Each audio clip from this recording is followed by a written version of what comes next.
একজন অর্থনীতিবিদ, সমাজসেবক এবং বিশ্বব্যাপী নোবেল বিজয়ী, যার জীবনটা এক সাহসী পথ চলা। আজ তিনি বাংলাদেশের অন্তর্বর্তী সরকারের প্রধান উপদেষ্টা।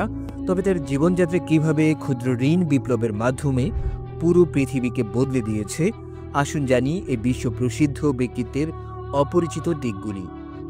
একজন নোবেল বিজয়ী, একজন অর্থনীতিবিদ, সমাজসেবক এবং মানবতার একজন প্রকৃত পথ প্রদর্শক। এখন তিনি বাংলাদেশের অন্তর্বর্তী সরকারের প্রধান উপদেষ্টা। কথা হচ্ছে অধ্যাপক ডক্টর মোহাম্মদ ইউনূসের সম্পর্কে। তার ক্ষুদ্র ঋণ বিপ্লবের মাধ্যমে তিনি প্রমাণ করেছেন একটি দেশ বা সমাজ কিভাবে পরিবর্তিত হতে পারে, এমনকি সংকটের সময়ে তিনি কিভাবে সমাধান বের করে আনতে সক্ষম।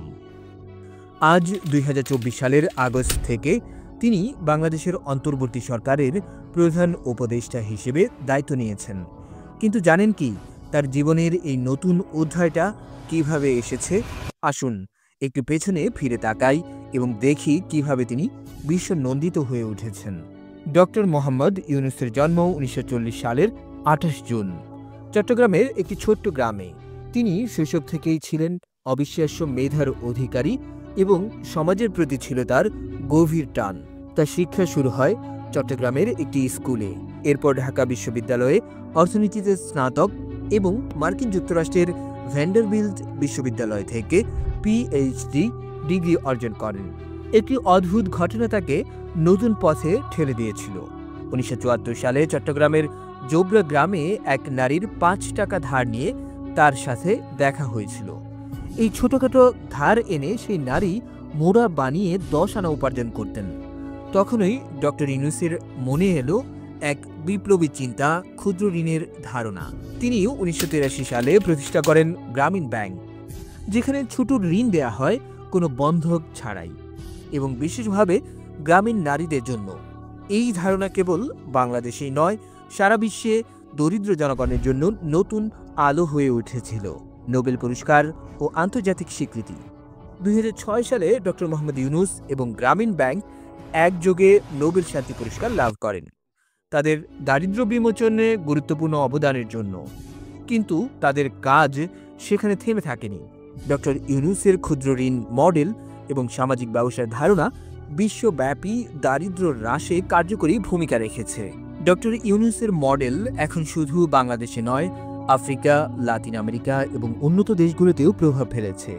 তিনি ২৬টি দেশ থেকে ১১২টি পুরস্কার অর্জন করেছেন, যার মধ্যে presidential medal of freedom, world food prize এবং কংগ্রেশনাল গোল্ড মেডেল সহ বহু সম্মাননা রয়েছে।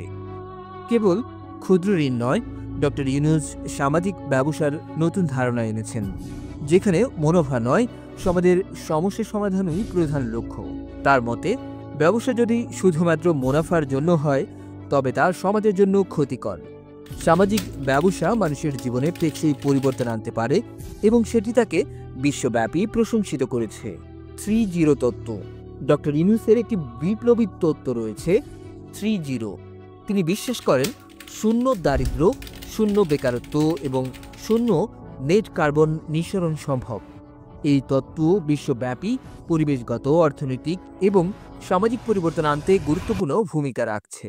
অধিকাংশ সময়ে আমরা জানি না একজন নোবেল পুরস্কার বিজয়ী ব্যক্তিত্ব কিভাবে রাজনৈতিক মঞ্চেও অবদান রাখেন। ডক্টর মোহাম্মদ ইউনূস এখন বাংলাদেশের অন্তর্বর্তী সরকারের প্রধান উপদেষ্টা হিসেবে সরকারের স্থিতিশীলতা এবং উন্নয়ন নিশ্চিত করতে কাজ করছেন। তার নেতৃত্বে বাংলাদেশের অর্থনৈতিক সংকট মোকাবেলা করতে সরকার ইতোমধ্যে বিভিন্ন পদক্ষেপ গ্রহণ করছে।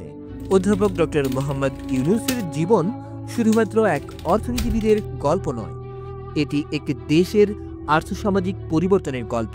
তিনি দেখিয়েছেন একজন মানুষ কিভাবে পুরো পৃথিবী বদলে দিতে পারে।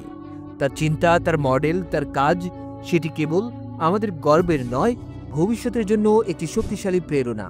আজকের ভিডিওটি কেমন লাগলো মন্তব্য জানাবেন এবং শেয়ার করুন, যেন আরও মানুষ এই মহান মানুষের অবদান সম্পর্কে জানতে পারে।